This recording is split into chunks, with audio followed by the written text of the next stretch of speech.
रब्बुल आलमीन ने तुम्हारे दिलों को एक दूसरे से जोड़ दिया। वअल्लफ़ बैना क़ुलूबिकुम, अल्लाह के नबी ने 5 बातें जिक्र की। ऐ मेरे सहाबे कराम, ऐ औस व खजरत के लोगों, तुम दूसरे के चढ़ाने पर, किसी साजिशी के चढ़ाने पर तुमने अपने आप को एक दूसरे से लड़ने के लिए तैयार कर लिया। क्या तुम भूल गए अल्लाह ने तुम्हें इस्लाम से इज्जत बख्शी है। अल्लाह रब्बुल आलमीन ने इस्लाम से तुम्हें सरबुलंदी अता फरमाई। अल्लाह रब्बुल आलमीन ने इस्लाम के जरिए से ज़माने जाहिलियत के रस्म रिवाज को तुम्हारे दरमियान से खत्म कर दिया। अल्लाह ने इस्लाम के जरिए से तुम्हारे अकीदे को, आमाल को पाक कर दिया। इस्लाम के जरिए से अल्लाह ने तुम्हें भाई भाई बना दिया।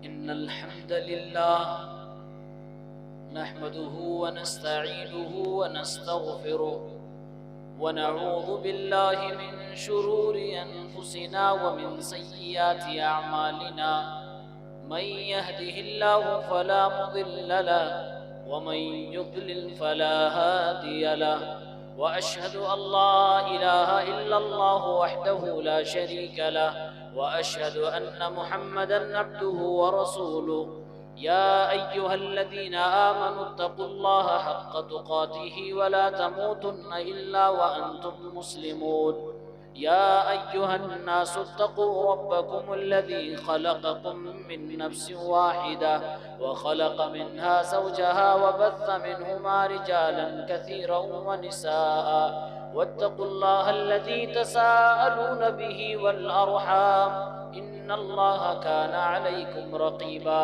या अय्युहल्लज़ीना आमनुत्तक़ुल्लाहा व क़ूलू क़ौलन सदीदा युस्लिह लकुम अअमालकुम व यग़फिर लकुम ज़ुनूबकुम व मन युतिइल्लाह व रसूलहु फ़क़द फ़ाज़ फ़ौज़न अज़ीमा। अम्मा बादु फ़इन्न खैरल हदीस किताबुल्लाह व खैरल हदी हदी मुहम्मदिन सल्लल्लाहु अलैहि वसल्लम व शर्रल उमूरि मुहदसातुहा व कुल्लु मुहदसतिन बिदअह व कुल्लु बिदअतिन ज़लालह व कुल्लु ज़लालतिन फिन्नार। अऊज़ु बिल्लाहि मिनश शैतानिर रजीम। बिस्मिल्लाहिर रहमानिर रहीम। यसअलूनका अनिल अनफाल कुलिल अनफालु लिल्लाहि वर रसूल फत्तकुल्लाह व अस्लिहू ज़ाता बैनिकुम व अतीउल्लाह व रसूलहू इन कुंतुम मुमिनीन। हाज़रीन मजलिस, इस्लामी भाइयों, नौजवान साथियों, प्यारे बच्चों, पर्दा नशीन माँ और बहनों, ऐसे सिचुएशन में तकरीर करना बड़ा मुश्किल होता है कि दाईं तरफ कुछ लोग हैं, लेफ्ट में पूरी तादाद है, सामने बस लोग हैं, बिखरे हुए लोग हैं, इधर देखूं मैं इधर देखूं कि सामने देखूं।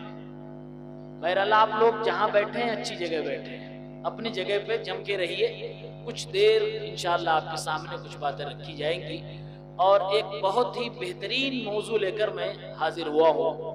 उम्मीद है कि इस मौजू और इस टॉपिक का ताल्लुक घर घर से होगा, बल्कि हर फर्द से होगा। आज हम और आप दुनिया में इंसानों के दरमियान रहते हैं, हमारा ताल्लुक इंसानों से है। हम माँ बाप के साथ रहते हैं, भाइयों के साथ रहते हैं, रिश्तेदारों के साथ रहते हैं, दोस्तों के साथ रहते हैं। और जब एक साथ रहते हैं तो एक साथ रहने की वजह से आपस में एक दूसरे से दिल भी मिलते हैं। सवाल आपसे मैं करना चाहता हूँ, ये दिल हम और आप खुद मिला सकते हैं या अल्लाह मिलाता है? कोई जवाब दो भाई, मैं पूछ रहा हूँ आपसे। ये दिल हम खुद मिलाते हैं या अल्लाह मिलाता है? मैं जायज जगहों पे दिल मिलाने की बात कर रहा हूँ, ये सोच के। हमारे जवान और नौजवान जवाब देने में ज्यादा जल्दी न करें। मैं आपकी गर्लफ्रेंड के ताल्लुक से नहीं पूछ रहा हूँ। सही जगह पर एक मुसलमान से जो मोहब्बत करता है, वो जो दिल उसका उसके लिए एहसास रखता है, एक बेटा अपने बाप से, ये सब दिल जो मिलाने वाला है कौन है? अल्लाह रब्बुल आलमीन। मालूम ये हुआ कि एक मुसलमान दूसरे मुसलमान से मोहब्बत करे, ये अल्लाह की तरफ से होता है। इसीलिए अल्लाह के नबी सल्लल्लाहु अलैहि वसल्लम की हदीस है, अल्लाह के नबी सल्लल्लाहु अलैहि वसल्लम इरशाद फरमाते हैं कि एक इंसान का दिल अल्लाह ताला की दो उंगलियों के दरमियान होता है। युक़ल्लिबु कैफ़ यशा, अल्लाह ताला जैसे चाहता अपने बंदे के दिल को हेरता फेरता इधर उधर पलटता रहता है। इसलिए अल्लाह के नबी दुआ फरमाते हैं, या मुक़ल्लिबल क़ुलूबि सब्बित अला ताअतिक, ऐ मेरे मौला, ऐ दिलों को उलटने पलटने वाले मेरे दिल को अपनी इताअत और फरमाबरदारी के ऊपर साबित कदम कर दे, उसे मजबूत कर दे, उसको जमा दे। ये दुआ क्यों की जा रही है कि ऐ अल्लाह दिल को अपनी इताअत और अपने दीन पे हमें मजबूत कर दे, हमारे दिल को वहां पर ले जाकर साबित कदम कर दे। क्यों? इसलिए कि दिल अल्लाह की उंगलियों के दरमियान है। एक बात हमें समझ आ गई। दूसरी बात यह है, आज मुसलमानों के हालात देखिए। मैं आपके इस दयार में, आपकी इस जियादोरी में गालिबन मैं 5वीं बार आया या चौथी बार आया, आप लोग बताएंगे। नहीं पहचानते मुझे? पहचानते हैं ना आप लोग? अनाउंसरिंग नहीं की गई, इसका मतलब ये नहीं है कि आप मुझे नहीं पहचानते। इसलिए नहीं की गई क्योंकि आप मुझे ऑलरेडी जानते हैं और पहचानते हैं, आप अच्छी तरह से जानते हैं। कई साल से आपके इस इलाके में, इस गांव में आ रहा हूं। इस गांव को मैं अपना वतन मानता हूं, अपना घर मानता हूं। इसीलिए मैं आम इंसानों की तरह, आम लोगों की तरह आप में मिलजुल कर रहता हूं और शायद इस इलाके को मैं समझता हूं। आप ये बताओ, आपके गांव में, आपके आसपास में लोगों में दुश्मनियां हैं कि नहीं है? हैं? दुश्मनी है कि नहीं है भाई? सब मीठा मीठा है? नहीं, बहुत सारे चेहरे देखने को नहीं मिल रहे हैं, मतलब दुश्मनी है। दीन का काम है फिर भी नहीं आए, नहीं गए, सपोर्ट नहीं, मतलब दुश्मनी है। दुश्मनी का लेवल बहुत आगे जा चुका है। इस दुश्मनी की खलीज को मिटाने के लिए, इसे ढांपने के लिए, खत्म करने के लिए हमें और आपको क्या करना चाहिए? सबसे पहले जाने की दुश्मनी होती क्यों होती है? लेन देन में क्यों होती है दुश्मनी? बहुत सारी वजूहात होती हैं, लेकिन दुश्मनी की एक अहम वजह मैं आपको बता के जा रहा हूं। दुश्मनी बहुत सारी इसलिए होती है क्योंकि बीच में कोई लगाने फंसाने वाला आ जाता है। ये रीजन समझ आया आपको? दुश्मनी, बहुत सारी दुश्मनियां, अदावतें इसलिए हो रही हैं क्योंकि बीच में कोई आग लगाने वाला आ चुका है, कोई जलते में पेट्रोल डालने वाला आ चुका है, कोई साजिश करने वाला आ चुका है, जिसकी वजह से दुश्मनी बहुत आगे तक पहुंच जाती है। आज मैं इन्हीं साजिशी लोगों के ताल्लुक से आपके सामने बात रखना चाहता हूं। आइए सबसे पहले सीरत के झरोकों से एक वाकया आपको सुनाता हूं। अल्लाह के नबी सल्लल्लाहु अलैहि वसल्लम ने बड़ी मेहनत से अरब के लोगों को आपस में भाई भाई बनाया था। आपस में लोग एक दूसरे के दुश्मन थे।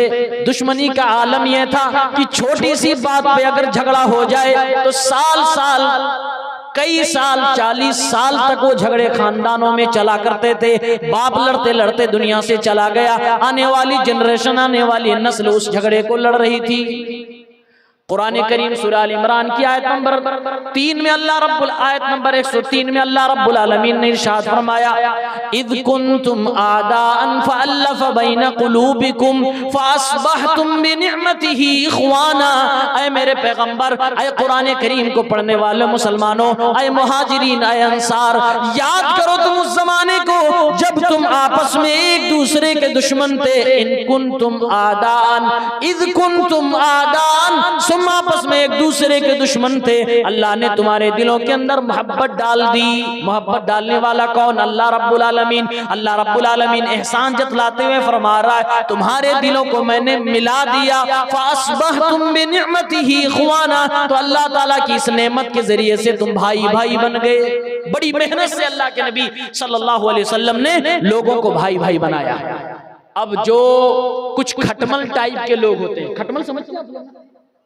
खटमल समझते हैं? भाई मैं बात करके तकरीरें करने का आदी होता जा रहा हूं, इसलिए मेरा सपोर्ट करें, कोऑपरेट करें आप लोग।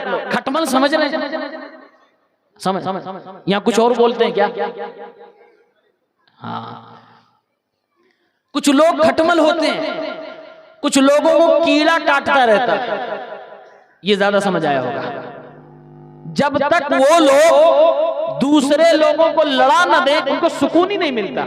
सुबह उठेंगे, खाना खाए, अब सूरज निकल गया, धूप निकल गई, जो अच्छे लोग हैं अपने अपने काम पे चले गए, कोई काम नहीं है तो अपने बाल बच्चों के साथ सुकून से इत्मीनान से बैठ गए। लेकिन जो खटमल टाइप के लोग होते हैं, जिनको कीड़ा काटता रहता है, वो सूरज निकला, वो अपने घर से निकले, नाश्ता करके निकले, तलाश में रहते हैं कौन ऐसे दो लोग हैं जो पहले दोस्त थे, अब आपस में कुछ हो गया, लाओ बीच में और पेट्रोल डालता हूं, अच्छे से हो जाए। ऐसे लोग होते हैं कि नहीं होते? मुझे तो ऐसा लग रहा है कि आप सब किसी ना किसी ऐसे खटमल को जानते हो। जानते हैं, हर जगह आपको ये लोग मिल जाएंगे जो दूसरों को लड़ाया करते हैं। अब बड़ा मजा आता है उनको, बहुत मजा आता है कि लड़ रहा है।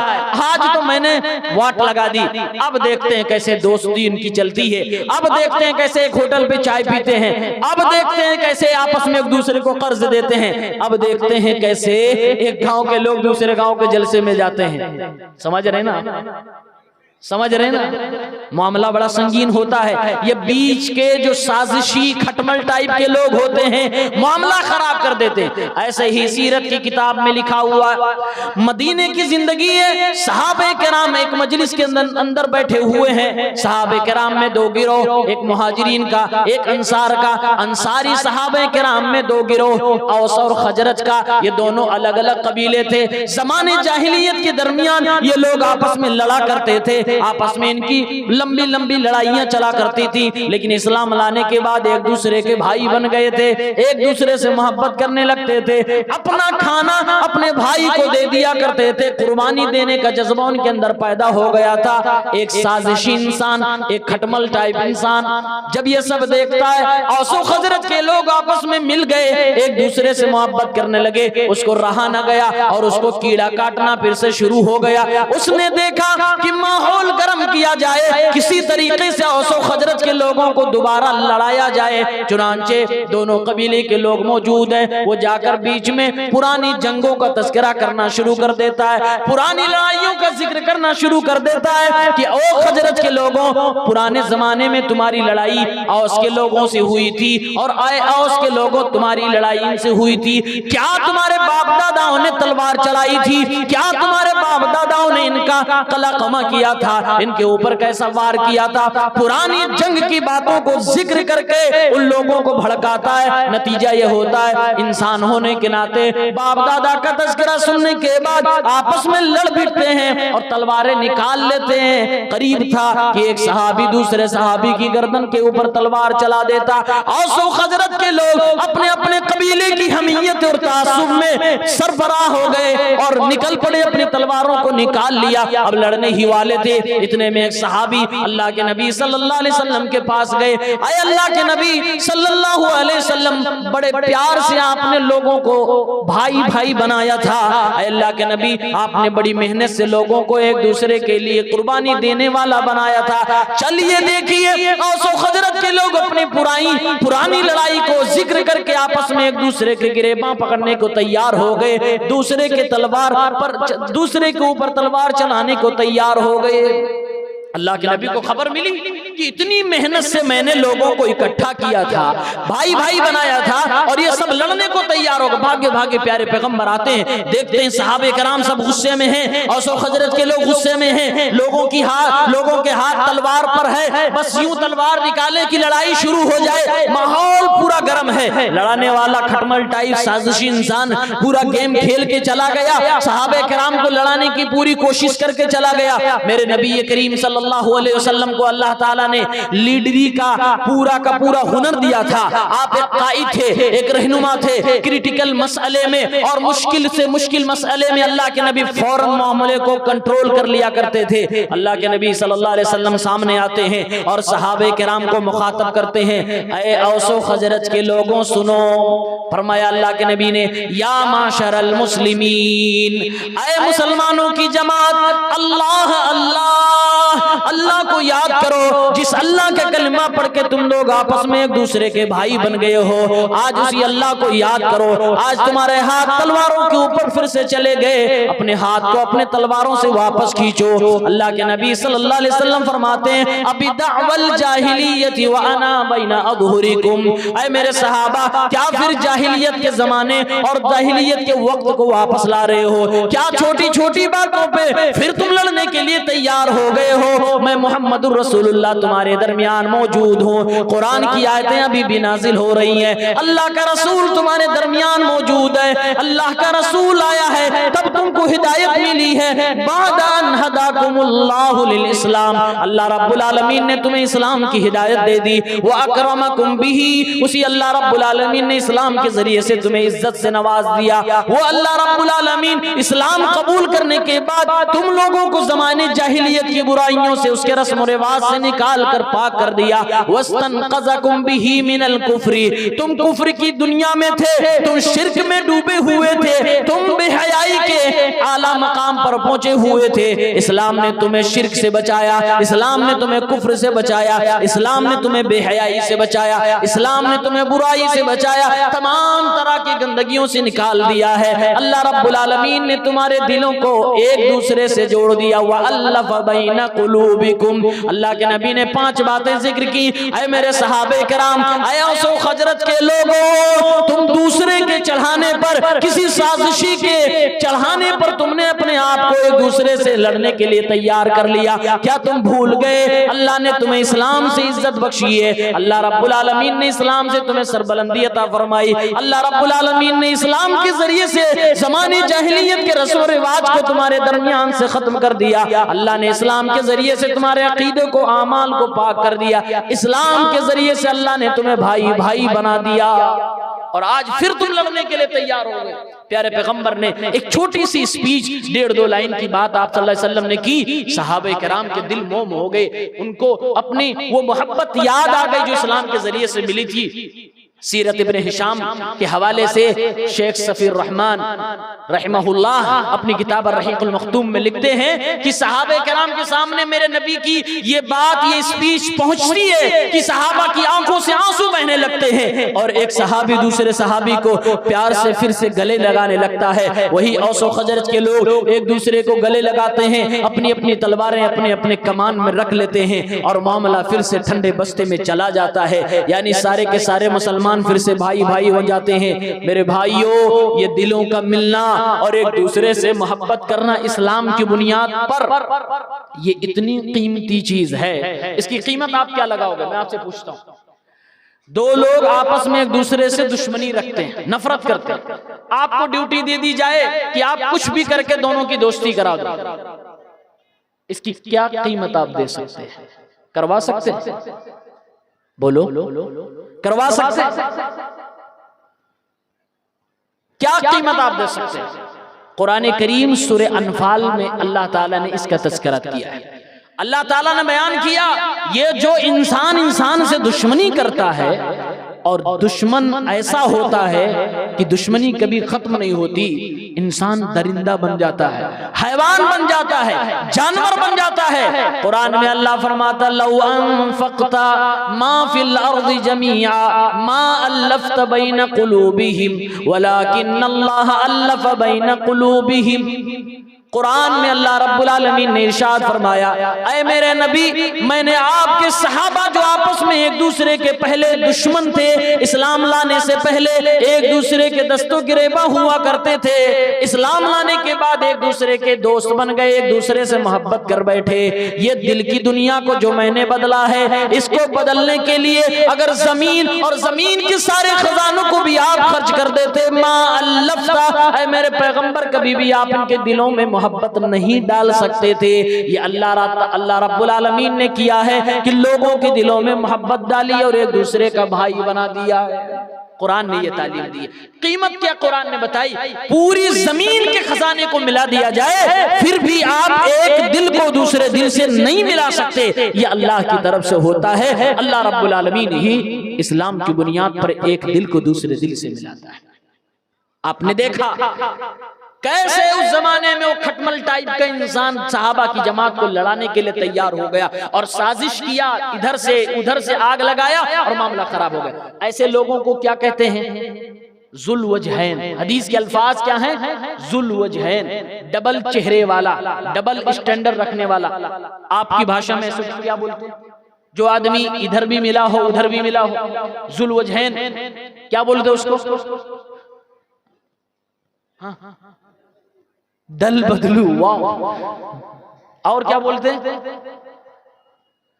मैं किसी नेता की बात नहीं कर रहा हूं कि इस पार्टी को छोड़ा उस पार्टी में चला गया, हम आम इंसान की बात कर रहे हैं। आइए हदीस पाक सुनते हैं। सही बुखारी किताबुल मनाकिब हदीस नंबर 3494, अल्लाह के रसूल सल्लल्लाहु अलैहि वसल्लम इरशाद फरमाते हैं, तजिदु शर्रन्नासी अल्लज़ी याती हाउलाई बिवजहिन व याती हाउलाई बिवजह। अल्लाह के नबी फरमाते हैं, ऐ मेरी उम्मत के लोगों, तुम ऐसे आदमी को सबसे बदतरीन आदमी पाओगे। वो इंसान सबसे बदतरीन इंसान होगा, सबसे बुरा इंसान होगा, सबसे बद अखलाक इंसान होगा जो इधर लोगों के पास फसाद बर्पा करने के लिए अलग चेहरे से आए, फिर दूसरे के पास फसाद बर्पा करने के लिए अलग चेहरे से जाए।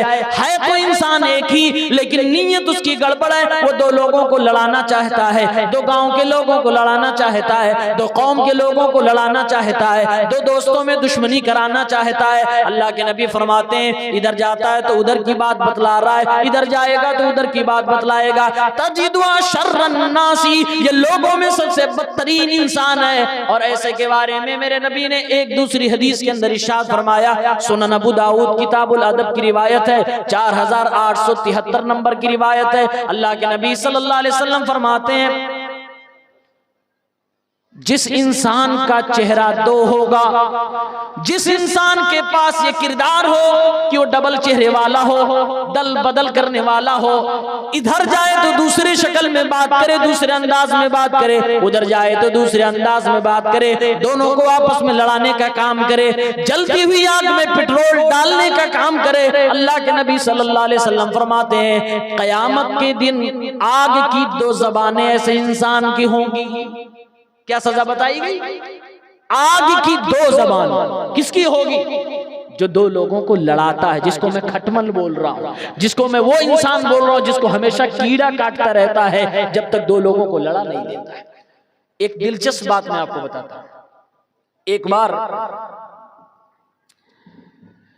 एक मार्केट थी, पहले जमाने में लोग गुलामों को बेचते थे, इंसान भी बिकते थे, मालूम है?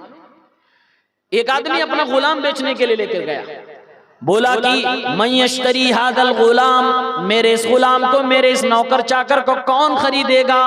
बहुत सस्ते दामों में बेच रहा हूं। मार्केट में खरीदने वाले बहुत सारे लोग तो दौड़े दौड़े गए। हाँ, इतना सस्ता मिला रहा, इतना खूबसूरत है, इतना अच्छा है, जवान है, ताकतवर है, काम करने वाला, कौन नहीं इसको खरीद लेगा? बेचने वाले ने कहा, मेरे इस गुलाम के अंदर बड़ी खूबियां हैं, काम बहुत अच्छा करता है, ताकतवर भी है, देखने में भी ठीक ठाक है, अभी इसकी उम्र भी बहुत कम है, लेकिन इसके अंदर एक ऐब है। बोला कौन सा ऐब है? कहा कभी कभी चुगली करता है, बस। कहा इसमें कौन सी बड़ी बात है, इससे हमें काम लेना है, इसकी चुगली से हमें कोई लेना देना नहीं। खरीद लिया, अपने घर लेकर चला गया। खरीदने वाला कौन था? एक राजा था, बादशाह था वो खुद। अपने घर में लेके गया, उस नौकर को रखा, काम करवाने लगा, वो घर में काम करने लगा। जो चुगलखोर लोग होते हैं, जो इधर उधर लड़ाने में महारत रखते हैं, वो कभी भी 3 महीना शांति से नहीं बैठते। उनको कोई ना कोई कंट्रोवर्सी चाहिए। 2 लोगों को जब तक लड़ता हुआ ना देख ले, उनको सुकून नहीं मिलता है। 2-3 महीने उसने काम किए। काम करने के बाद वो तलाशने लगा, अब कौन सा अगला शिकार होगा, किसको लड़ाऊं, किसके झगड़ा कराऊं, किसके दरमियान जुदाई कराऊं। जब तलाश करने के बाद उसे कोई नहीं मिला, तो उसने अपने मालिक और मालिकन ही को चुन लिया। राजा और रानी के दरमियान काम कराना है, तरकीब लगा रहा कि कैसे काम करना है, कैसे इन दोनों में जुदाई करें। रानी के पास जाता है और कहता हूं, मेरी मालिकन, आपको मालूम है ये राजा साहब आपके जो मालिक हैं, ये हमारे जो आका और सरदार हैं, इनका कई औरतों से बाहर चक्कर चल रहा है। एक औरत के लिए तो औरत ऐसे मौके पे तहकीक नहीं करती है कि हाँ ये कह रहा है तो झूठ भी बोल रहा होगा। औरत कहती है अच्छा आने दो, फिर बताती हूँ, शाम को मैं खबर लेती हूँ। आज के दौर की औरत हो तो सबसे पहले मोबाइल चेक करेगी जनाबे आली की। उस जमाने में मोबाइल नहीं थी, अपने शौहर के ताल्लुक से उसको खबर लेनी थी। उसने कहा, चुगलखोर ने कहा, मालिकन आप अपने शौहर से इस बात का जिक्र ना करिएगा, वरना उनको मालूम हो जाएगा कि मैंने ही आपको ये बतलाई है, फिर मुझे सजा देंगे। आप इसके बारे में कुछ ना कहिएगा। इधर मालिकन को समझा दिया। उसके बाद जाके दूसरे दिन मालिक से कहता है, ओ मेरे मालिक, आपकी बीबी मेरी मालिकन का ताल्लुक किसी गैर मर्द से हो गया है, वो आपके साथ कभी ना कभी गद्दारी जरूर करेगी, आपके साथ बेवफाई करेगी, किसी ना किसी दिन आपको जान से मारने की कोशिश करेगी। वो भी कहता है, ऐसा कैसे हो सकता, मेरी बीबी मुझे बहुत चाहती है, मेरे ऊपर हमला कैसे कर सकती है। कहा, अगर आपको यकीन नहीं आता तो कुछ दिनों में देख लीजिएगा। उसने कहा, आज मैं अपनी बीबी से ये बात जिक्र करूंगा। कहा, माँ बिल्कुल कहना नहीं, जिक्र ना करना, अगर आप कह दोगे तो सारा प्लान खराब हो जाएगा, आपकी बीबी को मालूम हो जाएगा, आपसे पर्दाफाश हो जाएगा, आप कामयाब नहीं होगे, आपको मालूम ना चलेगा, झूठ बोल देगी, आप अपनी बीबी को पकड़ नहीं पाओगे। दोनों तरफ से लगा दिया, मामला फंस गया और दोनों को कह दिया कहना नहीं। ऐसे लोग होते हैं कि नहीं? ऐसे लोग हैं भाई, अपने लोगों के दरमियान रहते हैं। दोनों से लड़ा दिया, अब दोनों एक दूसरे को शक की निगाह से देख रहे हैं। शौहर अपनी बीवी पे नजर रख रहा कि किस दिन ये मेरे ऊपर हमला करेगी। बीवी अपने शौहर के ऊपर नजर रख रही है कि इसका दूसरे मर्दों के ताल्लुक कहां, दूसरे औरतों से इसके कहां कहां ताल्लुकात हैं।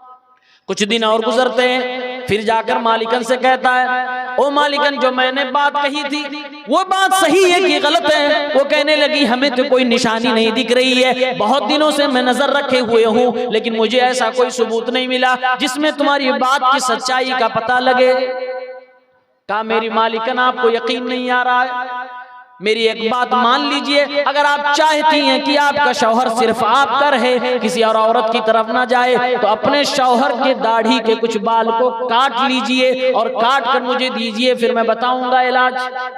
तरीका देख रहे। इधर मालिकन को बतला दिया, उधर जाकर अपने राजा से, अपने मालिक से कह रहा है, मैंने जो बात आपसे कही थी कि आपकी बीवी किसी ना किसी दिन आपके ऊपर हमला करेगी, आपको जान से मारने की कोशिश करेगी, क्योंकि उसका कोई दूसरा आशिक है, कोई दूसरा उसके साथ अपना मामला सेट कर रहा है। कहा कि नहीं, मुझे यकीन नहीं आता। कहा, अगर यकीन नहीं आता तो आज रात में बनावटी नींद में आप सो जाइएगा, आज आप नींद में जाइएगा, लेकिन सोना नहीं, सिर्फ अपनी आंखों को बंद करिए रखिएगा। आप देखिएगा कि आपकी बीवी आपके गले पे हमला करने के लिए, आपको मारने के लिए जरूर आएगी, मुझे ऐसा लगता है। और ऐसे लोग अपने तजर्बे का बड़ा फायदा बतलाते हैं। अब ये भी सोचने लगा कि हो सकता है इसकी बात सही हो, लाओ ट्राई करते हैं। रात हुई, शौहर अपने कमरे में है, झूठ मूठ की नींद सोने लगा। इधर मालिकन चाहती है कि मेरा शौहर किसी और का ना बने, इसलिए अपने शौहर के दाढ़ी के बाल काटने के लिए परेशान है। इंतजार कर रही है कि ये सो जाए, नींद में चला जाए, चुपके से मैं इसके दाढ़ी के बाल को काट लूंगी, इसको पता भी नहीं चलेगा। और जुआ ताबीज का जो भी माहौल है उस तरीके से मैं अपने शौहर की मोहब्बत को अपने लिए रिजर्व कर दूंगी, किसी दूसरी औरत की तरफ ये नहीं पलट के देखेगा। शौहर भी मक्कारी करके सो रहा है, ये अपनी चाल चल रही है। लड़ाने वाला कोई तीसरा है जो बाहर बैठा हुआ है, वो खटमल टाइप इंसान, साजिशी इंसान मौजूद है। अस्तुरा लेती है, काटने के लिए अपने शौहर के गले के पास पहुंचती है, दाढ़ी के बालों को पकड़ती है। तब तक शौहर पकड़ लेता है और कहता, ओ चुड़ैल डाइन कहीं की, मुझे तो यकीन था कि तू मेरे साथ ऐसा करेगी। सच कहा था मेरे नौकर ने कि तू किसी ना किसी दिन मेरे साथ गद्दारी करेगी, तू मुझे मारने जा रही थी, तू मुझे कत्ल करने जा रही थी। उसी अस्तुरे से उसी औरत को ज़बा कर डाला, वहीं पर जान से मार डाला। एक शौहर ने अपनी बीवी को ज़बा कर दिया। अब जब बीवी को मार दिया, बीवी के घर वालों को मालूम हुआ, पूरी फौज आ गई और इधर के लोग उधर के लोग लड़े, हजारों सैकड़ों लोगों की जान चली गई। क्योंकि राजा था, बड़े खानदान के लोग थे, लंबी लड़ाई चली और बहुत सारे लोगों की जान गई, बहुत सारे लोग मारे गए। किस लिए भाई? समझ आई कुछ बात? रीजन क्या था? खटमल। बीच में वो इंसान जिसने आग लगाई, वो जो मार्केट से खरीद के लाया था ना कि बहुत कामिल है, बस कभी कभी चुगली कर लेता है, ये कभी कभी चुगली ने पूरा घर बर्बाद कर दिया, पूरे शाही खानदान को बर्बाद कर दिया, मियां बीबी में जुदाई करा दी। और आज किस दौर में ये काम कुछ हमारी माएं बहनें भी करती हैं और कुछ मर्द भी करते हैं। मियां बीवी के दरमियान लड़ाई करवाने में कुछ लोग माहिर होते हैं। आइए हदीस पाक सुने। सुनन अबू दाऊद किताबुन निकाह 2175, अल्लाह के रसूल सल्लल्लाहु अलैहि वसल्लम ने इरशाद फरमाया, लैसा मिन्ना मन खब्बब इम्राअतन अला ज़ौजिहा औ अब्दन अला सय्यिदिही। अल्लाह के नबी फरमाते हैं सल्लल्लाहु अलैहि वसल्लम, वो इंसान मुसलमान नहीं है जो किसी की बीवी को उसके शौहर के खिलाफ भड़काए। वो इंसान मुसलमान नहीं, मुसलमानों के तरीके पे नहीं है जो किसी मालिकन को उसके नौकर के खिलाफ भड़काए या किसी नौकर को उसके मालिक के खिलाफ भड़काए।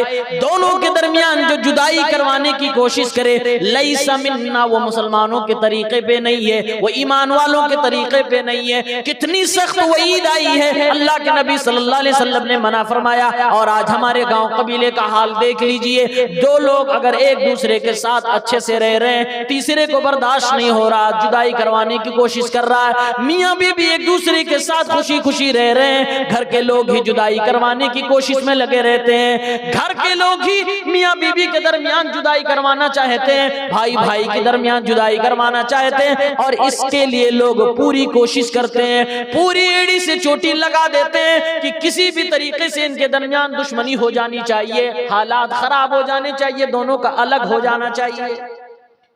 ऐसा हो रहा है। एक और हदीस बताएं, ये काम किसका है? ये जो चुगलखोर ने राजा और रानी को अलग करवाया, मर्डर करवा दिया, ये काम किसका है? इंसान का? किसका है? शैतान का। अल्हम्दुलिल्लाह, आपका जवाब बिल्कुल सही। सही मुस्लिम के अंदर किताब सिफातिल मुनाफिकीन 2813 हदीस नंबर, इसमें यह जवाब दिया गया। अल्लाह के नबी सल्लल्लाहु अलैहि वसल्लम इरशाद फरमाते हैं कि इब्लीस बहुत बड़ा किंग है, वो समंदर पे अपना तख्त लगाता है और बैठता है रोजाना, अपने चेले चपाटों को पूरी दुनिया में भेजकर कि जाओ लोगों को बहकाओ, पढ़ने वालों को बहकाओ, घर वालों को बहकाओ, लोगों को लड़ाओ, मियां बीवी खुशी से रह रहे हैं, किसी ना किसी तरीके से गलतफहमी पैदा करो और दोनों में जुदाई करो। अलग अलग मिशन पे शैतान निकले हुए होते हैं।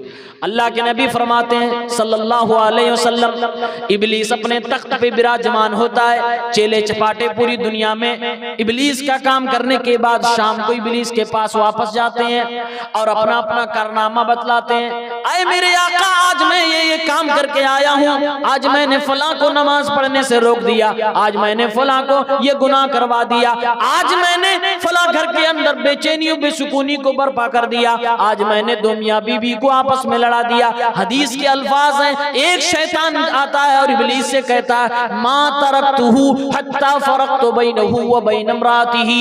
एक मियाँ बीबी का जोड़ा था, बहुत खुशहाल रहा करता था, मैं दोनों के पीछे पड़ गया, मैं उस वक्त तक उनको नहीं छोड़ा, मैं उनके पीछे उस वक्त तक लगा रहा जब तक कि दोनों के दरमियान जुदाई न करवा दिया, दोनों के दरमियान तलाक न करवा दी, उस वक्त तक लगा रहा, खूब लड़ाया, खूब गलतफहमियां पैदा करवाया, एक दूसरे के बारे में शक करवाया, और उसके बाद दोनों को मैंने इतना लड़ाया कि तलाक देने पे मजबूर हो गए, एक दूसरे से जुदा होने पे मजबूर हो गए। अल्लाह के नबी फरमाते हैं, हदीस के अल्फाज हैं, इब्लीस फयुदनीहि मिनहु, उस शैतान को अपने से करीब कर लेता है और इब्लीस कहता नेमा अंता, तुमने बड़ा बेहतरीन काम किया है, तुम ही तो बेहतरीन कारनामा अंजाम देकर आए हो। फयल्तज़िमुहु, अल्लाह के नबी फरमाते हैं इब्लीस उसको गले भी लगाता है। अल्लाह के नबी की हदीस क्या बतला रही है? मियाँ बीबी के दरमियान जुदाई करवाना ये इब्लीस का पसंदीदा काम है, ये इब्लीस का महबूब मशगला है। जो इब्लीस का कारिंदा, जो शैतान ये काम करके आता है, इब्लीस उसको गले लगाता है और कहता है यू आर द बेस्ट, तुम सबसे बेहतरीन हो, नेमान था, तुम्ही ने तो सही कारनामा अंजाम दिया। अब इसके आगे आप खुद फैसला कर लीजिए कि जो लोग मियाँ बीबी में जुदाई करवाते हैं वो लोग क्या करते हैं। वो इब्लीस का काम कर रहे हैं, इब्लीस को खुश कर रहे हैं। और जुदाई करने वाले चाहे मियाँ बीबी के दरमियान कराएं या भाई भाई के दरमियान कराएं, वही खटमल लोग होंगे, वही साजिशी लोग होंगे। इसीलिए हमें और आपको इससे दूर रहना चाहिए। दो लोग अगर आपस में लड़ रहे हो तो हमारा क्या काम होना चाहिए? सुलह करवाना। क्या करना चाहिए? सुलह करवाना, दोनों में पैचअप करा दे। ये बहुत नेक काम है। कितना बड़ा नेक काम है, आइए अल्लाह के नबी की हदीस सुनते हैं। सुनन तिर्मिजी किताब सिफतुल क़ियामा 2509, ये हदीस सही है। अल्लाह के नबी सल्लल्लाहु अलैहि वसल्लम इरशाद फरमाते हैं, अला उख़बिरुकुम बिअफ़ज़ल मिन दरजतिस सियामी वस्सलाति वस्सदक़ा। ऐ मेरी उम्मत के लोगों, क्या मैं तुम्हें वो काम ना बतला दूं जो नमाज से भी ज्यादा अफजल है, जो रोजे से भी ज्यादा अफजल है, जो सदका से भी ज्यादा अफजल है। कितना बेहतरीन काम है। नमाज से भी ज्यादा सवाब, रोजे से भी ज्यादा सवाब, सदक़े से भी ज्यादा सवाब।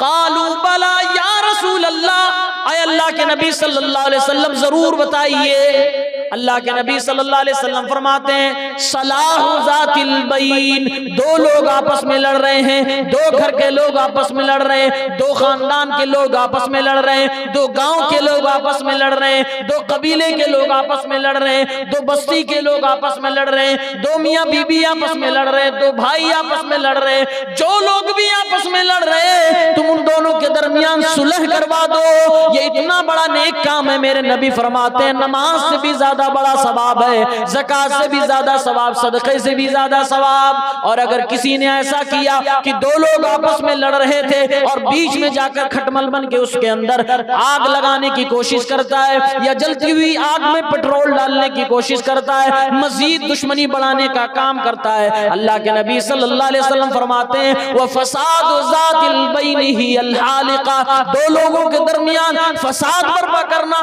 दो लोगों को आपस में लड़ाना, ये इतना बुरा काम है कि इंसान की जिंदगी में जो दीन होता है, जो नेकियां होती हैं, वो सारी की सारी बर्बाद कर दी जाती है। दूसरी रिवायत में अल्लाह के नबी सल्लल्लाहु अलैहि वसल्लम फरमा रहे हैं हालिका, हालिका का मतलब ये होता है जिस तरीके से हम जब नाई की दुकान पे जाते हैं अपने सर के बाल को उतरवाने के लिए, नाई एक अस्तुरा लेता है, ब्लेड लेता है और उस ब्लेड के जरिए से मेरे सर के बालों को उतार देता है, सर के सारे बाल उतर जाते हैं, सर पूरा का पूरा गंजा हो जाता है। अल्लाह के नबी फरमाते हैं जब एक मुसलमान अपने भाई को लड़ता हुआ देखता है और दो मुसलमानों को लड़ता हुआ देखने के बाद मजीद उनको लड़ाने की कोशिश करता है, बजाय इसके कि सुलह करवाए आपस में उनको और लड़ाने की कोशिश करता है, अल्लाह के नबी फरमाते हैं जिस तरीके से अस्तूरे से सर से बाल उतार दिया जाए तो सारा बाल गंजा हो जाए, सारा सर खाली नजर आए, ऐसे इंसान की जिंदगी से दीन निकल जाता है, ऐसे इंसान की जिंदगी से नेक अमाल निकल जाते हैं, उसके सारे के सारे नेक अमाल बर्बाद कर दिए जाते हैं जो ये घिनौना काम करता है।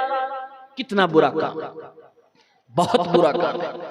अल्लाह रब्बुल आलमीन खुद कभी कभार सुलह करवाता था। अल्लाह ताला ने दो इंसान अगर आपस में किसी बात में उलझ पड़े, अल्लाह ने भी सुलह करवाई है। दलील सही बुखारी किताबुल ईमान वल नुज़ूर 6669। अबू बकर सिद्दीक रज़ियल्लाहु ताला अन्हु को आप सब जानते हैं, जानते हैं,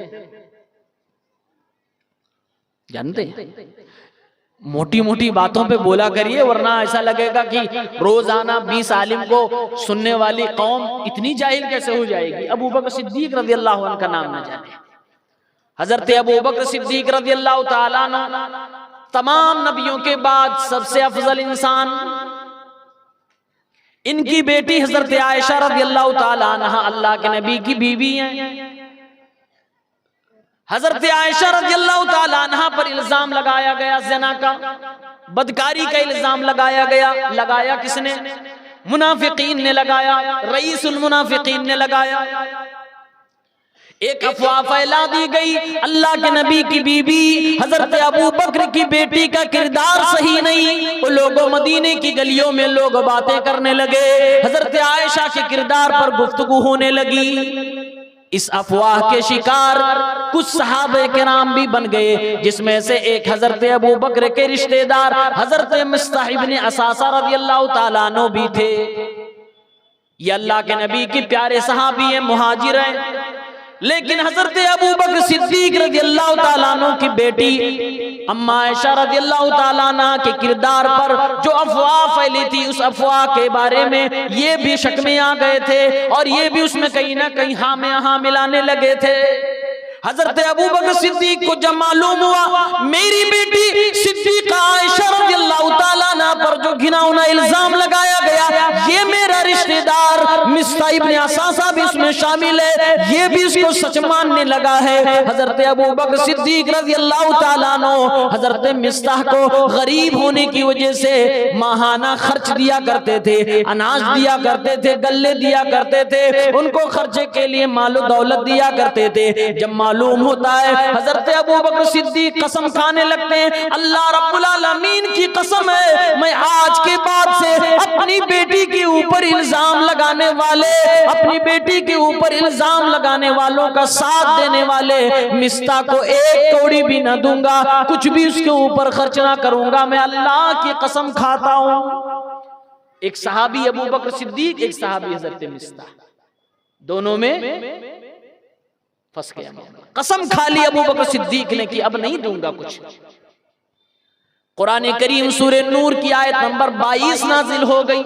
अल्लाह ताला सुलह करवा रहा है। कैसे सुलह करवा रहा है? कुरान में अल्लाह ने फरमाया वला यअतली उलुल फज़्ल मिनकुम वस्साअती, जो लोग तुम में से फजल वाले हैं, इनाम वाले हैं, माल वाले हैं, दौलत वाले हैं, जिनका दिल भी बड़ा, जिनको अल्लाह ने बहुत कुछ अता फरमाया है, ऐसे लोगों को कसम नहीं खाना चाहिए कि वो मुहाजिरीन के ऊपर खर्च नहीं करेंगे, मिस्कीनों पे खर्च नहीं करेंगे, रिश्तेदारों पे खर्च नहीं करेंगे। ऐसे नेक इंसानों को, अबू बकर जैसे इंसान को तो कसम नहीं खानी चाहिए थी। ये कुरान की आयत है। फिर उसके बाद अल्लाह ताला ने आगे के टुकड़े में कहा अला तुहिब्बूना अन यग़फिरल्लाहु लकुम, ऐसे लोगों को तुम माफ कर देना चाहिए, दिल अपना बड़ा कर देना चाहिए। अल्लाह रब्बुल आलमीन ने फरमाया ऐ लोगों, ऐ अबू बकर सिद्दीक रज़ियल्लाहु ताला अन्हु, क्या आप ये पसंद नहीं करते कि अल्लाह ताला आपको भी बख्श दे, आपको भी माफ फरमा दे? हदीस के अल्फाज हैं, हजरत अबू बकर सिद्दीक ने फरमाया ऐ अल्लाह रब्बुल आलमीन, क्यों नहीं, मैं भी चाहता हूं कि मेरी बख्शिश हो जाए, मैं भी चाहता हूं कि मेरी माफी हो जाए। चुनांचे अल्लाह रब्बुल आलमीन ने कुरान की आयत नाजिल करके हजरत मिस्ता और हजरत अबू बकर सिद्दीक के झगड़े को खत्म कर दिया। फौरन वही अबू बकर कहने लगे अल्लाह की कसम है, आज के बाद से हजरत मिस्ता को मैं हमेशा दिया करूंगा, हमेशा उनके ऊपर खर्च किया करूंगा, एक भी कौड़ी उनसे नहीं रोकूंगा। पूरी जिंदगी जब तक अबू बकर सिद्दीक जिंदा है मिस्ता को देते रहेंगे, कभी भी नहीं रोकेंगे। किसने पैचअप कराया? किसने उस दुश्मनी को खत्म करवाया? अल्लाह रब्बुल आलमीन ने कुरान की आयत उतार दी। आज बहुत सारे लोग हैं जो बेटियों की शादी करते हैं, बहनों की शादी करते हैं, बहन अपने शौहर से लड़ गई, बेटी अपने शौहर से लड़ गई। अब बाप गुस्से में तैश में आ जाता है, माएं तैश में आ जाती हैं और मामला बिगड़ जाता है। अपनी बेटी को घर बुला लिया जाता है या जाके खुद ले आते हैं और फिर दामाद गुस्सा हो गया, बहनों ही गुस्सा हो गया, बहुत सारी जगहों पे तलाक तक की नौबत आ जाती है। मेरे भाइयों, अगर बेटी अपने शौहर से लड़ जाए, यानी बेटी दामाद से लड़ जाए, तो बाप को बेटी और दामाद के दरमियान सुलह करवानी चाहिए। वहां अपने आप को ये ना कहो कि मैं तो मैं हूं, कैसे मेरी बेटी को उसने डांटा, कैसे मेरी बेटी को उसने हाथ लगाया। वो आपकी बेटी तो है, लेकिन आप भूल जाते हो वो उस आदमी की बीवी भी है, उसने गलती तो की होगी, हो सकता है जुल्म कर रहा हो सकता है आपकी बेटी को सता रहा हो, लेकिन ऐसे मौके पर अगर आपने सख्ती से काम लिया, अगर आपने बेवकूफी से काम लिया, तो आपकी बेटी का सुहाग भी उजड़ सकता है। ऐसे मौके पर एक बाप को अपनी बेटी और दामाद के दरमियान सुलह करवानी चाहिए, एक भाई को अपनी बहन और अपने बहनों के दरमियान सुलह करवानी चाहिए। ये मिसाल भी मेरे नबी की जिंदगी से मिलती है। सही बुखारी में किताबुस सलात हदीस नंबर 441, अल्लाह के नबी सल्लल्लाहु अलैहि वसल्लम एक दिन हजरत फातिमा रज़ी अल्लाह ताला अन्हा के घर पे गए।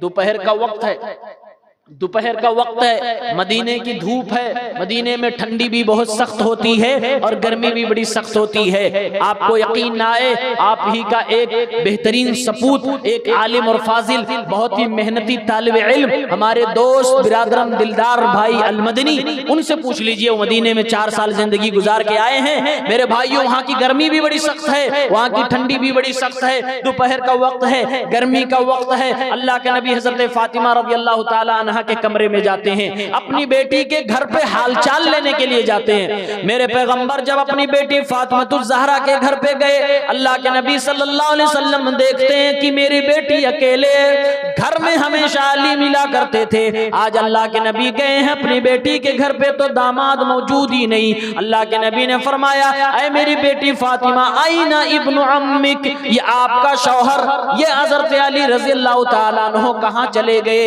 हजरत फातिमा रज़ी अल्लाह ताला अन्हा अपने वालिदे मोहतरम से कहती है, ऐ अब्बा जान, ऐ मेरे पैगंबर जनाब अरबी सल्लल्लाहु अलैहि वसल्लम, काना बैनी व बैनहु शैउन फगाज़बनी फखरज। ऐ अल्लाह के नबी, ऐ वालिदे मोहतरम, ऐ अब्बा जान, मेरे और मेरे शौहर के दरमियान कुछ अनबन हो गई थी, खटपट हो गई थी, मियाँ बीबी के दरमियान किसी ना किसी बात को लेकर कभी कभी कुछ हो जाता है, शौहर नाराज हो जाता है। लेकिन यहाँ पर एक सुन्नत ये भी बताई जा रही है, ओ लोगों, अगर मियाँ बीबी में झगड़े होने लगे, कुछ अनबन होने लगे, तो घर से बाहर निकल जाया करो, बीबी भी महफूज हो जाएगी, तुम भी महफूज हो जाओगे। हजरत अली घर से बाहर निकल गए और हजरत फातिमा के पास से निकल गए। हजरत फातिमा कहती हैं, अब्बा जान, काना बैनी व बैनहु शैउन फगाज़बनी फखरज, मेरे उनके दरमियान कुछ अनबन हो गई, गुस्सा हो गए, नाराज हो गए और मुझसे जुदा हो गए, घर को छोड़ के चले गए। वलम यकिल इंदी, दोपहर में अली मेरे पास रहा करते थे, हजरत अली दोपहर में मेरे साथ कैलूला किया करते थे। अय अब्बा जान, आज वो मेरे साथ नहीं है, मैं अकेली हो गई हूँ, मैं घर पे मौजूद हूँ, मेरा शौहर घर से बाहर गुस्से में नाराज होके चला गया। अल्लाह के नबी घर से बाहर निकले। बाप तो बाप होता है, बेटी को परेशान हाल में नहीं देख सकता है। मेरे भाइयों, अल्लाह के नबी अपनी बेटी के घर से बाहर निकलते हैं और एक सहाबी से कहते हैं, देखो मेरा दामाद अली कहां पर मौजूद है, मैं मोहम्मदुर रसूलुल्लाह अपने दामाद अली को तलाश कर रहा हूं। अली की तलाश में अल्लाह के नबी ने एक सहाबी को भेजा। तलाश करते करते मस्जिद नबवी में पहुंचे, देखा हजरत अली रज़ी अल्लाह ताला अन्हु मस्जिद नबवी की सहन में मिट्टी के ऊपर लेटे हुए हैं और उनके कंधे से चादर हटी हुई है, कंधे पे मिट्टी के आसार भी दिख रहे हैं, मिट्टी उनके कंधे पे उनके बदन के ऊपर लग रही है। सहाबी ने आकर बताया, अय अल्लाह के नबी, हुआ फिल मस्जिद राक़िदुन, अय अल्लाह के नबी, आपके दामाद हजरत अली मस्जिद के अंदर लेटे हुए हैं। अल्लाह के नबी सल्लल्लाहु अलैहि वसल्लम खुद मस्जिद में गए, बेटी का घर उजड़ने नहीं देता बाप कभी भी बेटी को परेशानी के हालत में नहीं देख सकता। ये मामला कोई बड़ा नहीं था, खुद फातिमा ने फरमाया, अय अल्लाह के नबी, अय अब्बा जान, थोड़ी सी बात थी, नाराज होके घर से चले गए, कैलूला का वक्त था, घर में नहीं कैलूला किए कहीं चले गए। अल्लाह के नबी खुद मस्जिद में तशरीफ ले जाते हैं। देखा हजरत अली लेटे हुए, जमीन पे लेटे हुए, बदन से कपड़ा हटा हुआ है और मिट्टी उनके बदन पे लगा हुआ है, यानी हजरत अली रजी अल्लाह ताला अन्हु हट हो गए थे। तकलीफ उनको महसूस हो गई थी, जैसे आज के शौहरों को भी थोड़ी बहुत हो जाया करती है। मियाँ बीबी के दरमियान ये चीजें नॉर्मल है, कभी कभी अनबन और खटपट हो जाती है। चुनांचे अल्लाह के नबी सल्लल्लाहु अलैहि वसल्लम ने अपने दामाद के बदन से मिट्टी हटाना शुरू कर दिया। अल्लाह के नबी मिट्टी को झाड़ने लगे, साफ करने लगे और फरमाने लगे, कुम या अबा तुराब, कुम या अबा तुराब, इजलिस या अबा तुराब, ऐ मिट्टी के बाप, ऐ अबू तुराब, आप उठ जाइए, मेरे दामाद खड़े हो जाओ। अल्लाह के नबी ने अपने दामाद हजरत अली को उठा के बिठा दिया। हजरत अली रज़ी अल्लाह ताला अन्हु का लक़ब कुछ और था, उनकी कुनियत कुछ और है, नाम कुछ और है। मेरे पैगंबर ने पहली बार हजरत अली को अबू तुराब कह के पुकारा था। अबू तुराब का मतलब होता मिट्टी का बाप। उनके बदन में मिट्टी लगी हुई थी, इसलिए अल्लाह के नबी ने अबू तुराब कह के पुकारा। हजरत अली रज़ी अल्लाह अन्हु को ये नाम इतना पसंद आने लगा। सहाबे किराम बयान करते हैं, ताबीन निज़ाम बयान करते हैं, हजरत अली रज़ी अल्लाह ताला अन्हु की जिंदगी में नाम तो बहुत है, कुनियत भी बहुत है, लक़ाब भी बहुत है, लेकिन उनको सबसे ज्यादा पसंद ये नाम था अबू तुराब, क्योंकि मेरे नबी ने उनको ये नाम दिया था, इसलिए वो अबू तुराब को पसंद किया करते थे। मेरे नबी ने उठाया और बीबी अपनी बेटी के पास लेकर गए, दोनों का पैचअप करा दिया, दोनों का सुलह करवा दिया। ओ मेरे भाइयों, सुलह अल्लाह भी करवाता है, सुलह मेरे नबी सल्लल्लाहु अलैहि वसल्लम भी करवाया करते थे। दो लोग अगर आपस में लड़ जाए, चाहे वो लड़ाई घर में हो, पड़ोस में हो, गांव में हो, रिश्तेदार में हो, सुलह करवाया करो। सुलह सहाबे किराम भी करवाया करते थे। एक आखिरी बात पेश करके बात खत्म करूंगा। सही बुखारी के अंदर किताबुल अदब हजरत आयशा रज़ियल्लाहु ताला अन्हा का वाक़या लिखा है। हजरत आयशा नबी की कौन है? बीवी है। अल्लाह के नबी सल्लल्लाहु अलैहि वसल्लम दुनिया से जा चुके हैं, आप सल्लल्लाहु अलैहि वसल्लम का इंतकाल हो चुका है। हजरत आयशा के एक भांजे थे, यानी सगी बहन का बेटा, क्या बोलते हैं? भांजे ही बोलते हैं, भांजे ही बोलते हैं। हजरत आयशा की एक बहन थी जिनका नाम था अस्मा, अल्लाह के नबी सल्लल्लाहु अलैहि वसल्लम की साली हैं। इनके एक बेटे थे जिनका नाम है अब्दुल्ला, अब्दुल्ला इब्न जुबैर। एक बार हजरत आयशा रज़ियल्लाहु ताला अन्हा अपनी कोई जमीन या अपना कोई घर बेच रही थी, भांजे ने मना किया कि ना बेचिए। हजरत आयशा रज़ियल्लाहु ताला अन्हा की फितरत थी कि कोई खजाना, कोई माल अपने पास नहीं रखती थी, सब अल्लाह की राह में सदका खैरात कर दिया करती थी। भांजे ने मना किया और कहा, अगर मेरी खाला जान अम्मा आयशा इस काम से बाज ना आई, इस खरीद फरोख्त से बाज ना आई, तो मैं कसम खाता हूं मैं आयशा रज़ियल्लाहु ताला अन्हा को छोड़ दूंगा, उनसे न मिलूंगा, ना बातचीत करूंगा। किसने कहा? भांजे ने कहा। अब हजरत आयशा रज़ियल्लाहु ताला अन्हा को जब ये बात मालूम हुई कि अब्दुल्ला इब्न जुबैर ने मेरे बारे में ऐसा कहा, उन्होंने तहकीक की और पूछा क्या सच में उन्होंने मेरे बारे में ऐसा कहा? बताया गया हाँ, सच में उन्होंने आपके बारे में ऐसा कहा। हजरत आयशा रज़ियल्लाहु ताला अन्हा भी गुस्से में आ जाती हैं और कहती हैं, अल्लाह की कसम खा के मैं एक नजर मानती हूँ, एक मन्नत मानती हूँ कि आज के बाद से मैं अब्दुल्ला इब्न जुबैर से बात नहीं करूंगी। ऐसा होता है ना, औरतें कहती है मैं कसम खाती हूं मैं आज के बाद से आपसे बात नहीं करूंगी। हज़रत आयशा ने कसम खा ली, मैं नजर मानती हूं कि आज के बाद से मैं अब्दुल्ला इब्न जुबैर से बात नहीं करूंगी, क्योंकि उन्होंने मुझे ऐसा ऐसा कहा। अब्दुल्ला इब्न जुबैर रज़ियल्लाहु ताला अन्हु को मालूम हुआ, 3 दिन गुजर गया, 10 दिन गुजर गया, लंबी जुदाई हो गई। खाला है, खाला से प्यार होता है, मेरे नबी की बीवी है, उम्महातुल मोमिनीन में से, उनसे मोहब्बत होती है। भांजा है, इतनी प्यारी खाला को कौन कैसे ज्यादा देर तक छोड़ सकता है? हजरत अब्दुल्ला इब्न जुबैर अपनी खाला से मिलना चाहते हैं, हजरत आयशा से मिलना चाहते हैं। हजरत आयशा ने नजर मान रखी है कि मैं कसम खाती हूँ, नजर मान रखी हूँ, मैं तुमसे नहीं मिलूंगी। बार बार कोशिश करते हैं कि मैं किसी तरीके से हजरत आयशा रज़ी अल्लाह ताला अन्हा अपनी खाला से मुलाकात कर लूं। हजरत आयशा मान नहीं रही है, किसी को भेज रहे हैं, जाओ सिफारिशी बनके जाओ, उनसे सिफारिश करो कि वो मुझसे मुलाकात कर ले, मैं आऊं तो मुझे मिलने की इजाजत दे दें। हजरत आयशा ने साफ साफ मना कर दिया, कोई भी मुझे अब्दुल्लाह इब्ने जुबैर के बारे में सिफारिश करने के लिए ना आए। मुझे अब्दुल्लाह इब्ने जुबैर से नहीं मिलना है, मुझे अपने भांजे से बिल्कुल भी नहीं मिलना है। मैं अपनी कसम भी नहीं तोड़ सकती, मैं अपनी नजर भी नहीं तोड़ सकती हूँ, और मैं अब्दुल्लाह इब्ने जुबैर से मिलना भी नहीं चाहती हूँ। अब परेशान हो गया भांजा, कैसे मैं अपनी खाला जान से मिलूं। अब दूसरे सहाबे कराम से सिफारिश कर रहे हैं, मेरे खाला और मेरे दरमियान पैचअप करा दीजिए, सुलह करवा दीजिए, किसी तरीके से बात करवा दीजिए, मिलना चाहता हूँ। मेरे नबी दुनिया से चले गए, इमामुल अंबिया चले गए, उनकी बीवी मुझसे नाराज है, मेरी खाला मुझसे नाराज है, ये मुझे बर्दाश्त नहीं होता।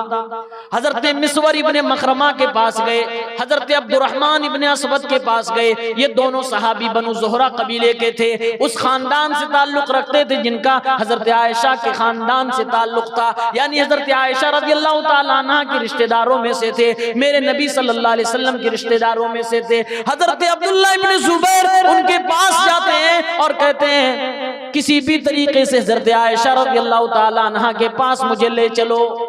दोनों सहाबा ने एक आइडिया बनाया, एक प्लानिंग की, कहा हमारी चादर है, हम दोनों एक ही चादर में लिपट जाते हैं और इसी बीच में तुम घुस जाना। कैसे?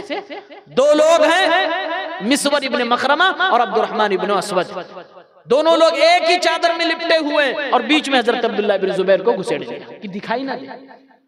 दरवाजे पे पहुंच गए, सिद्दीका बिन्ते सिद्दीक उम्मुल मोमिनीन माई आयशा रज़ियल्लाहु ताला अन्हा के दरवाजे पे आवाज देने लगे, अम्मी जान, अम्मी जान, उम्मुल मोमिनीन आयशा रज़ियल्लाहु ताला अन्हा। हजरत मिसवर इब्ने मखरमा ने आवाज दी, क्या हम चले आए? अस्सलामु अलैकि व रहमतुल्लाहि व बरकातुहू। सलाम किया और उसके बाद पूछने लगे, अदखुल, क्या हम दाखिल हो जाएं, अंदर चले आए? मैं आई कमिन। हजरत आयशा ने कहा हाँ अंदर चले आओ। फिर पूछते हैं हजरत मिसवर इब्ने मखरमा, ताकि कोई धोखाधड़ी ना हो, क्या हम सब के सब दाखिल हो जाएं? हजरत आयशा उधर देख भी नहीं रही है, कह रहे नाम उदखुलू कुल्लुकुम, तुम सब के सब दाखिल हो जाओ। उनको मालूम भी नहीं है कि साथ में अब्दुल्लाह इब्ने जुबैर भी हैं छुपे हुए। फिर उन्होंने पूछा, अम्मी जान क्या हम सब के सब लोग जो दरवाजे पे अंदर दाखिल हो जाएगा? हाँ सब के सब दाखिल हो जाओ। अब्दुल्लाह इब्ने जुबैर दो सहाबी के दरमियान अंदर दाखिल हो गए। अंदर दाखिल होते हैं, जैसे चादर हटाई जाती है, सिद्दीका आयशा रज़ियल्लाहु ताला अन्हा की निगाह हजरत अब्दुल्लाह इब्ने जुबैर अपने भांजे पे पड़ती है। भांजा अपनी खाला को देख रहा है, दोनों की आंखें आंसुओं से तर हो गई, दोनों एक दूसरे से मिलना चाहते थे। एक छोटी सी बात पर इन्होंने नजर मान ली थी, कसम खा ली थी कि मैं इसके आज के बाद से अब्दुल्लाह इब्ने जुबैर से नहीं मिलूंगा। दोनों सहाबा सुलह करवाने के लिए आए, कहने लगे, ओ अम्मी जान, ओ अम्मा आयशा, आप तो मेरे पैगंबर की बीबी हैं, आप तो सारे मोमिनों सारे मुसलमानों की माँ है, आपको अल्लाह के नबी सल्लल्लाहु अलैहि वसल्लम की हदीस के बारे में क्या मालूम नहीं? मेरे नबी ने फरमाया था, ला यहिल्लु लिमुस्लिमिन अन यहजुरा अखाहु फौका सलासी लयाल। मेरे नबी का फरमान है, किसी मुसलमान के लिए हलाल और जायज नहीं है कि अपने किसी मुसलमान भाई से 3 दिन से ज्यादा बातचीत बंद कर दे, 3 दिन से ज्यादा उससे जुदा रहे, अलग रहे, बातचीत नहीं रोक सकते। हजरत आयशा के सामने मेरे पैगंबर की हदीस पेश की जा रही है। हजरत आयशा रज़ियल्लाहु ताला अन्हा नजर मान चुकी हैं, अब क्या करेंगी, कैसे पैचअप करें, कैसे सुलह करें? अब्दुल्लाह इब्ने जुबैर रज़ियल्लाहु ताला अन्हु ने 10 गर्दन उनको आजाद करने के लिए दी। कहा अम्मी जान, ये अपने नजर का कफारा अदा कर लीजिए, आप ये ले लीजिए और इसको अल्लाह की राह में सदका कर दीजिए और अपनी नजर तोड़ दीजिए, अपनी कसम तोड़ दीजिए, मुझसे बात कीजिए। चुनांचे उसके बाद हजरत आयशा रज़ियल्लाहु ताला अन्हा ने अपने घर की अपनी जाती दौलत को यमन में भेजकर वहां से कुछ लोगों को मंगवाया, कुछ गर्दनों को मंगवाया और कुल मिला के 40 गर्दनों को अल्लाह की राह में आजाद किया, ताकि वो कसम जो उन्होंने खा रखी थी वो पूरी कर ले जाए, उसको तोड़कर अब्दुल्लाह इब्न जुबैर से सुलह कर ले, बात करने लगे। अल्लाह के नबी सल्लल्लाहु अलैहि वसल्लम की हदीस सुनने के बाद दिल नर्म हो गया और अपनी कसम को उन्होंने तोड़ दिया। अब्दुल्लाह इब्न जुबैर रज़ी अल्लाह तआला अन्हु अपने भतीजे से, भांजे से बात करने लगी। हदीस के अल्फाज हैं, दोनों सहाबा ने हजरत आयशा रज़ी अल्लाह तआला अन्हु को लगातार सुलह करने के लिए समझाते रहे, बातचीत करते रहे। आप ही का भांजा है, आपकी बहन का बेटा है, आप इससे क्यों नहीं बात करती हैं? अल्लाह के नबी की हदीस तो ऐसी ऐसी कहती है। बुखारी के अल्फाज है, हजरत आयशा रज़ी अल्लाह तआला अन्हा पूरी जिंदगी जब भी इस वाक़े को जिक्र करती थी आंख से इतने आंसू बहते थे। हदीस के अल्फाज हैं, तबुल्लु दुमुहा खिमारहा, हजरत आयशा की आंखों की आंसुओं से उनके दुपट्टे भीग जाया करते थे, दुपट्टे भीग जाया करते थे। इतना रोया करती थी कि मुझसे ये क्या हो गया, मैंने कैसी कैसी कसम खा ली। मेरे भाइयों, पहले वाक़ये में मैंने बताया कि अल्लाह रब्बुल आलमीन ने कुरान की आयत को उतार कर दो सहाबा के दरमियान सुलह करवाई। दूसरे वाक़ये में मैंने बताया अल्लाह रब्बुल आलमीन ने अल्लाह के नबी सल्लल्लाहु अलैहि वसल्लम ने हजरत अली और फातिमा के दरमियान सुलह करवाई। तीसरे वाक़ये में, ये भी सही बुखारी का वाक़या मैंने आपको बताया, दो सहाबा ने मिलके एक खाला और भतीजे और भांजे के दरमियान सुलह करवाई। सुलह करवाना बहुत नेकी का काम है। मेरे नबी इरशाद फरमाते हैं, लोगों, नमाज से भी ज्यादा बड़ा सवाब, ज़कात से ज्यादा बड़ा सवाब, रोजे से बड़ा ज्यादा सवाब दो लोगों में सुलह करवा दो। और एक बात ताज्जुब की बताऊं, दो लोग अगर आपस में लड़ रहे हों और आप सुलह करवाने के लिए वहां झूठ भी बोल दें तो कोई गुनाह नहीं है, कोई गुनाह नहीं है। बस हलाल को हलाल रहने दीजिएगा, हराम को हराम रहने दीजिएगा। सुलह करवाने के लिए इतनी बड़ी छूट दे दी गई, आपको झूठ बोलने की इजाजत दे दी। एक साहब शादी हो गई, जवान लड़के थे बेचारे, तो कहने लगे, मौलाना साहब मेरी बीवी ने मुझसे पूछा मेरी पहली रात में कि आपकी पुरानी जिंदगी कैसी थी। सवाल समझ रहे? जवान लोग मुस्कुरा रहे, मतलब कोई XYZ समझ रहे हैं आप लोग? पुरानी कोई आपकी महबूबा थी? मौलाना साहब झूठ नहीं बोलना चाह रहा था, मैं टाल दिया बात, लेकिन मुझे लग रहा कल फिर पूछेगी। एक रात तो बच गया, मैं आपसे पूछ रहा हूं, मैं झूठ बोल दूं कि नहीं थी कोई, या बोल दूं कि थी? अगर बोलता हूं थी तो दूसरे दिन में ही मामला खराब हो जाएगा, लड़ाई चालू। मैंने कहा बेहतर तो मुझे यही लग रहा है कि तुम बोल दो नहीं थी। बोला नहीं थी, बोल दे तो मामला खराब हो जाएगा। इसलिए मेरे भाइयों, ऐसे मौके पर अपनी बीवियों को अपनी पुरानी ये ब्लैक हिस्ट्री ना बताया करें। और अपनी माँ और बहनों बेटियों से भी कहना चाहूंगा, अगर जिंदगी पुरानी खराब रही, शादी के बाद अपने शौहर को कभी ना बताना। ये बहुत चालू होते हैं मर्द लोग, बड़े स्टाइल से पूछेंगे, अपना वाला झूठ बताएंगे ताकि तुम उगल दो, और जैसे उगलोगे उसी दिन से तुम्हारी उल्टी गिनती शुरू। इसलिए कभी ना बताना, दोनों किसी को कभी ना बताना अपनी पुरानी खराब जिंदगी। गलती हो गई, तौबा कर लिया, बात खत्म हो गई, अल्लाह रब्बुल आलमीन से माफी मांग लो। और दूसरे लोग, टोला पड़ोसी मोहल्ले के लोग ये काम बहुत जल्दी बताते हैं। अच्छा मालूम है वो आपका शौहर जिससे आपकी शादी हुई? हाँ, वो फलाने लड़की से उसका ये ताल्लुक। तो वो अपना फर्ज समझती है कि जब तक नहीं बताएंगे इस बेचारी को सुकून नहीं मिलेगा, और बता के उसको बेसुकून कर देती है। और ऐसे ही बहुत सारे लोग होते हैं, लड़की को भी बताते हैं, लड़के को भी बताते हैं, मामला खराब कर देते हैं। बहरहाल सुलह करवाने की कोशिश कीजिए। कुरान करीम में अल्लाह रब्बुल आलमीन ने एक हुक्म दिया है कि जब भी कोई शख्स आपको कोई बात बताने आए कि फला आपको ये कह रहा था, तो आप तहकीक किया करो, बगैर तहकीक के उस पर एक्शन न लिया करो। या अय्युहल्लज़ीना आमनू इन जाअकुम फासिकुम बिनबइन फतबय्यनु अन तुसीबू कौमन बिजहालतिन फतुस्बिहू अला मा फअलतुम नादिमीन। सूरह हुजरात की आयत नंबर 6। अल्लाह फरमा रहा, ईमान वालों, अगर तुम्हारे पास कोई फासिक व फाजिर कोई खबर लेकर आए तो पहले उसकी तहकीक कर लिया करो, पहले उसके तसब्बुत को जांच लिया करो कि वो बात सही भी कह रहा है या गलत कह रहा है। कहीं ऐसा ना हो उसकी बातों में जाने के बाद तुम एक्शन ले लो और किसी को रद्द अमल दिखा दो, किसी के ऊपर तुम जुमले कस दो, किसी को थप्पड़ रसीद कर दो, बाद में मालूम चले कि वो तो मजाक कर रहा था, बाद में मालूम चले कि उसने तो झूठ मत बताई थी, फिर तुम्हें शर्मिंदा होना पड़ेगा। फतुस्बिहू अला मा फअलतुम नादिमीन, तो तुम अपने किए पे शर्मिंदा हो जाओगे, तुम्हें फिर माफी मांगनी पड़ेगी, सॉरी और बोलना पड़ेगा। इस्लाम नहीं चाहता कि तुम्हें शर्मिंदगी उठानी पड़े, इसलिए कुरान कहता है कि पहले ही तहकीक कर लो, अगर तहकीक में बात साबित हो जाए तो सही तरीके से उसको समझाओ, एक्शन लो।